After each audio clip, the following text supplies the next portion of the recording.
Hey everybody, the spice is life, the sleeper must awaken. We're talking Dune, applesauce and baloney. I'm Thor. And I'm Eric. And I do not fear, because fear is the mind killer and the little death that brings total oblivion. But we're not going to have any fear today. We're just going to be adding a little bit of spice to the applesauce and baloney. This movie, so hyped, so anticipated. Yeah. I was not disappointed, except that I have to wait so long for the next movie. Yeah.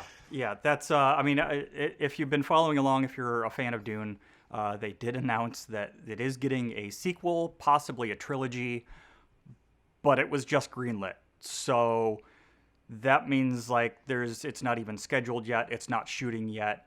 My wife asked me last night, she's like, so when do we get the next trailer for the next Dune movie? I'm like, a couple years. No, I really wish they should have greenlit the whole thing. They could have shot it, especially the way the story unfolds. It would have ended up being cheaper. They definitely should have just bought in. But hey, I'll take it. And knowing that Denis Villeneuve wanted to do two, knowing that they stopped the first one where they stopped it, they should have just done it at the same time. Well, and now Timothée Chalamet's he's blowing up. So when are you going to get him again? I mean, he's like going to be Willy Wonka. He's going to be, he's going to be in everything now. The internet's in love with this kid, but and they should be. The first half of the movie, I think one of the better adaptations ever of Dune, where we spend time usually in the other adaptations of Dune, Paul Atreides ends up coming off like doe-eyed Luke Skywalker. He's just kind of like, oh, what am I doing on this desert planet? But now we got to see, they spent time on his home world before they went to Arrakis. And I really think, it was a slow burn. I was even getting a little tired of the pensive, brooding looks off into the sky and the sunset. But boy, once they hit Arrakis, the spice starts to fly. Yeah. So I'm going to kind of back us up a little bit. If you're watching, obviously you're interested in Dune. Frank Herberts' book, Dune. I've never read the book. I've heard amazing things about it. I'll probably pick it up here soon. My wife keeps poking me and saying you should probably read this.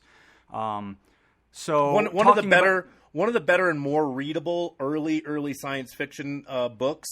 To do a little bit of science fiction history, really before Dune, there is Isaac Asimov's Foundation, and which is a brilliant sort of the fall of Rome, but in space. But it's very dense, and by dense I mean extremely boring. Now, I think they're doing a Foundation television show on Apple. They're doing a Foundation show, but I've heard that it's not a adaptation of Foundation. Well, they couldn't. It can't be. It can be based on Foundation. It would be very hard to do it because the way it's written, it just kind of like this happens, and then 1,000 years pass, and then this happens. It's very much like reading the Bible. Dune, Frank Herberts Dune, I believe wrote that in the early '60s. Was working on it. A really perennial piece of science fiction literature, influenced. There's obvious things I'm sure people are seeing in Dune and going like, hey, that's like Star Wars. Oh, a desert planet. Oh, a big sandworm that eats things. These are all things that Lucas very much happily referenced and kind of dropped into when he was writing Star Wars, mentioning spice and a galactic empire. Yeah. All of these concepts really, really started with Dune. Right. And it for a long time, many people have tried to adapt Dune, and have succeeded or failed depending on which fan you talk to. Right. Yeah. So I was gonna. But was considered unfilmable. Yeah. I was gonna say that. Here we are today to talk about Dune. No, not this Dune. Jodorowsky's Dune, which never got made, and it's supposed to be amazing. I haven't watched the documentary about it. We're not here to talk about this Dune, But and if you talk to my brother, definitely don't talk about David Lynch's Dune. Definitely do not. Well, that's what I'm saying. We're not talking about David Lynch's Dune. We're not talking about the Dune miniseries that happened on TV, which was good effort. A for effort. D for.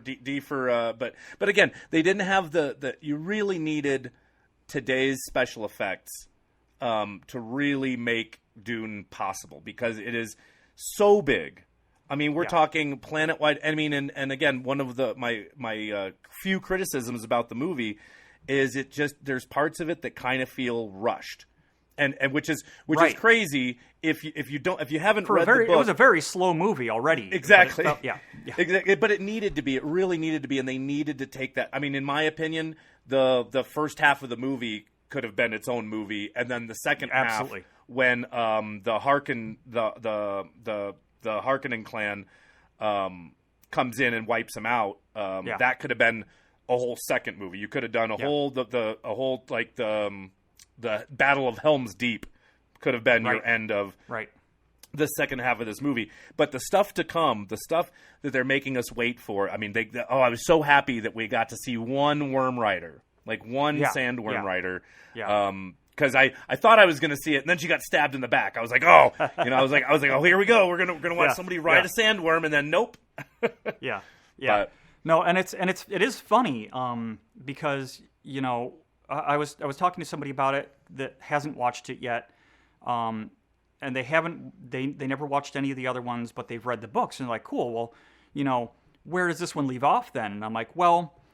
I don't want to spoil anything, but it leaves off with him basically going off into the desert. And she's like, well, that's a very weird place to stop it. And I'm like, well, it is, because the only thing I have to compare it to is Star Wars, because it is so similar. I'm wearing my Tatooine shirt today because it's the closest thing I had to Dune. But if we were to compare this movie to Star Wars, literally this movie ended where Luke went off to Mos Eisley. This is the beginning of the journey. We haven't even started. No, it's not even. He's not even to Mos Eisley yet. This movie ends when he is found and taken back to Obi-Wan Kenobi's place. They haven't even left Obi, and then Obi-Wan tells him, "Oh yeah, your dad was a Jedi Knight. Here's this lightsaber," and then roll end credits. That's where this movie left off. He literally meets Obi-Wan, and he's like, "Yeah, you're gonna have to go to meet with Alderaan," and then they both look at camera and go like, to be continued in 2 years, But no, I think it'll be worth it. Again, I can Monday morning quarterback the decision to not let Denny film it continuously, because so with all these visions that Paul Atreides is having.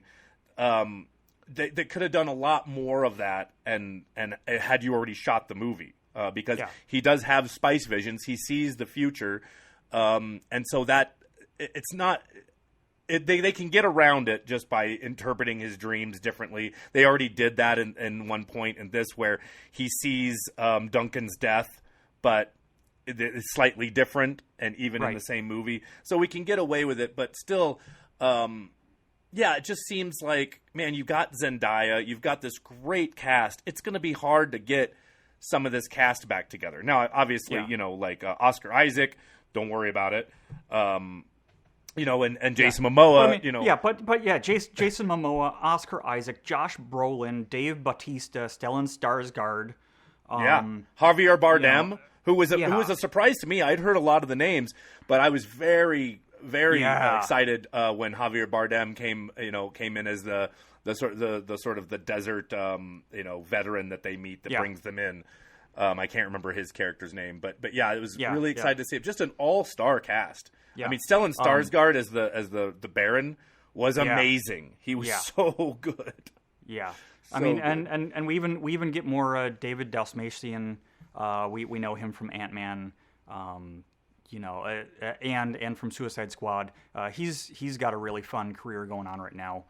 But yeah, this amazing cast, and for me being an outlier and being a fan of the first Dune movie, the David Lynch Dune movie, it was interesting for me to compare and contrast these characters and their portrayals, because again, because that's really my only entry point into Dune. I Right. spent so much time being like, okay, wait, so he's Patrick Stewart's character, and Right. he's it was a little difficult for me because I don't have the depth of history of the book. Well, or the and yeah, characters. and if my brother were here, he would tell you like they're, and he loves David Lynch. David Lynch is a mad genius, but also did not get like if that's your entry point, if the David Lynch Dune is your entry point for any of you, like I am truly sorry. Do not bring any of it into this. It is Right. not. It's Right. not the same movie. There's It's- absolutely it's zero not the same translation story. between the two. Yeah. There's a desert planet. There's a guy named Paul Atreides that ends Yeah. up becoming this hero to this planet. There's sandworms. That's about the end of it. That's about it's about as similar as saying Star Wars. There's some elements Yeah. that were taken, and Yeah. Well, it's but similar. really- It's as similar as saying that it's Beetlejuice because there's sandworms. yeah. But I mean, it's- if you're a fan of the Matrix, and I mean, no one did. Paul Atreides really is the original chosen one. Like of all the movies where there's Luke Skywalker's the chosen one or Neo's the chosen one, like there really is the Paul Atreides story is so it's still so rich and so deep, and I'm excited for anybody who hasn't read the books to actually get. Hopefully, this will be a whole renaissance of people reading it, because it is the story of Dune has influenced so much of the science fiction and other fiction that we know today. And what I worried about when this came out, along with all the other iterations of it, is that it's been so mined heavily by like the Matrix or Star Wars, with that the galactic, the universal chosen one who's going to save all of reality. That some of this would come across as trite or cliche, and I really think that's a really good job that the director Villeneuve did. Villeneuve, yeah. Villeneuve did a really great job breathing new life and having it be its own thing, and really taking the time for you to see, this Right. version of the chosen one, who, in my opinion, is like the original chosen one, Right. in fiction. And I didn't have a whole lot of worry about it because I'm not going to rattle off his other movies because I didn't make a list of it. I love Denis Villeneuve. I'm a real big fan of his films. He did the Blade Runner sequel. Yes. So I had zero concern visually and story wise that this was going to be an incredible movie. Yeah, that's the only one of his movies that I've seen that I know. But and you and we've talked about Blade. I think it's such a Blade Runner 2049 is such a proper sequel to Blade Runner. Right. I almost think in some ways it's better than the original, which is saying something. Yeah. So yeah, I think this guy knows how to tell story. He knows how to do these brooding, characters in a way that's not over the top and too boring. There's a point to it, and I mean, this next movie where we really get to see, Paul Atreides has never murdered anybody until literally the last act of this movie. Yeah. Has never taken a life, and now we're going to see this person transform from. I mean, boy, if you think Luke Skywalker's transformation in the 3 Star Wars movies, the 3 original movies is a lot. Like Paul, and he knows it. He sees it. Yeah. There's going to Yeah. be the galaxy will be bathed in blood, and a holy war is going to be started in his name, and he's going to have to choose. The chosen one's going to have to choose, sacrificing himself and his family, or saving the galaxy, basically. Yeah. Which again, very Luke Skywalker, very very Star Wars, but really it just follows the story of the hero's journey, and again, like I was going to ask you, thematically through film, and I don't think we'll probably have an answer to this. Is this book, is it really one of the origins of what we now know as the hero's journey? It's not the origin, but I definitely think it was the first time that was really it's really the first time you tracked a hero. I mean, the hero's journey is existed and is just kind of a part of the DNA of storytelling of all time.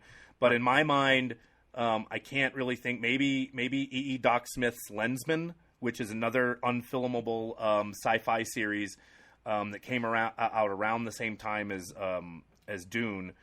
That sort of, I think that is equal parts sort of the chosen one, but even that one's generational. And by generational, I mean kind of like Foundation, where it tells a story and then you skip 100 years and then you're talking about these people's children. You know, very biblical in that way, very Leviticus. Whereas no, Dune, you know, for Frank Herbert, you know, took a lot of that world building and stuff that Foundation and other authors had done. You know, basically imagining Rome in space, but he shrunk it down and made it like Hamlet in space. You know, you could almost say. It's very, very, very much so. Very much. Yeah, so. Dune is very Hamlet in space. So you know, he took that down, but instead of it being a tragedy, he very much made it this like it's Hamlet meets Jesus in space. You know, that's basically Paul Atreides is, you know, the chosen one. He's the son of sons. Very, very heavy influence on George Lucas. I believe he even went and saw Frank Herbert talk. In college or something. I could be misremembering that little bit of Lucas trivia, but he was a big fan, and he made it's not like he stole it. He made very obvious that, you know, he borrowed certain elements from that in the story. Yeah, and to that point, I mean, Star Wars wouldn't be Star Wars if Lucas didn't have these large homages to Dune, to Kurosawa, you know. Star Wars is really built on the concept of telling the stories that were told before. It is a saga. It is a mythology. So you can't say George Lucas stole, because it's, you know, again, going back to the hero's journey, it's those concepts and these caricatures existed back when people were sitting around campfires. Yeah. So, you know, they're comparable, but they're not the same. Right. Well, it is very full circle that you know, there wouldn't be Dune would never have found an adaptation onto the screen at any point in its life, and I think this is going to be the current ultimate form of it for a while. Yeah. That's why they need to finish it. They shouldn't have even embarked upon it. It would be kind of like the same thing where they were, you know, people probably don't remember this. You and I are old enough, but back when Miramax was going to do Lord of the Rings, they originally were only going to like do one and then see how it went, and Peter Jackson kind of held their feet to the fire and was like, no, and they're like, oh well, maybe we'll let you do two. He's like, no, the least amount of movies that I can do these 3 books is 3 movies, and those 3 movies are almost longer. The director's cuts of them are almost longer than 6 Star Wars movies. Yeah. And there's still people who will yell at you about because there's not enough Tom Bombadil. Yeah. Yeah. So, I mean, really, the only thing I could see, same thing with Lord of the Rings, the only thing that's going to be a better Lord of the Rings than Peter Jackson's is if they do stories, you know, if they do a series. And same thing with Dune. Until they redo these as a series, you know, in 10 more years or whatever, this is the best adaptation of this book that we're going to have. And I'm so mad I'm going to have to wait 2 years at least before I get to see the next part. Yeah. Well, and so I was going to mention that you mentioned making it a serial or a miniseries. I know they've already done a miniseries of it, and it did not do well. But again, that was a budget. You know, that was I want to say that was 15, 20 years ago when they did that series. That was what, like 2003? That was 2000. 2000. Yeah, 2000. So we were just post Jar Jar Binks. Yeah. We weren't yet to even Gollum technology. Right. Right. And everything was a mini series. We were really heavy into miniseries during that time. But I think for my money watching this, I enjoyed it.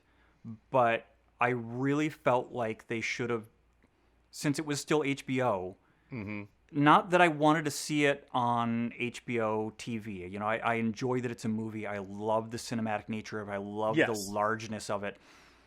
I really would have preferred a serialized or a TV show or a miniseries, something more along the lines of what we got with Game of Thrones. Well, it kind of sounds like they're moving in that direction. I think I've already heard of a spinoff about the sisterhood Yes, the Bene sisters, the Bene Gesserits, yeah. And that could be interesting. There's lots of stories to tell in the Dune universe, and I have to be, before we start wrapping up, I have to talk about the production design in this, the ornithocopter, the spaceships, was so its own thing. It was so cool to see this different take on because again. Dune is before Star Wars. It's before Star Trek. It's those things wouldn't exist if it weren't for Dune, and just the way the visuals and the special effects and the production design is just stellar. I did want to talk about that. I wanted to talk about the music too. Yes, I felt like it felt alien, like it should be. It felt in the far, far future, where humanity has spread across the stars, and just the way they explained a lot, the really heavy lifting that they had to do world building so that people who haven't read the book could understand what the hell was going on, explaining the spice, explaining the different houses. I think the audience is more educated, too, and ready for Dune, whereas maybe, 10, 15, 20, 30 years ago, it was just too much. And so that's why a lot of the other Dune adaptations are kind of very dumbed down and just kind of start with this, aw, shucks, Paul Atreides going, I'm just some dumb royal kid. Especially it the other one starts out with a voiceover and text on the screen, similar to Star Wars, where it's like, we're gonna info dump on you because we need you to understand where we are, and we don't know how else to do that. Where this one didn't do that. It very much said, no, you're smart enough to understand that if we dump these concepts on you, that you're going to follow along. Yeah, and again, this first movie very much I could have watched. Even before the Atreides get handed Arrakis, I could have just watched the end of the Harkonnen reign.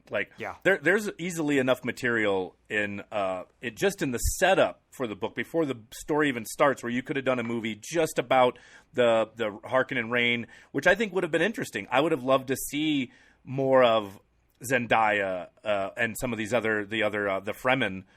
Characters and sort of really how they're suffering. It's interesting to sort of meet them through Paul Atreides, but it would have been. I think it would have been even stronger of how quickly he knows their ways and stuff if they'd spent a little bit more time with the Fremen. But again, there's so many moving parts. This movie. It does feel, if you haven't read the book, it feels like the first part is slow. But it's moving. It's moving you along, and before you know it, it's like, oh yeah, no, the House Atreides just got wiped out. Yeah, and soon enough we'll be traveling through hyperspace across the galaxy without the spice worms and stuff like that, or however that works. I don't know. Yeah, it's going to be wild. But the ornithocopter, the dragonfly ships that they had, loved them. Like the weaponry. The way that they handled the shields, this is the coolest science fiction weapon before the lightsaber. This is the lightsaber's granddaddy, is the shields that they have, and that's very much taken from Asimov's Foundation.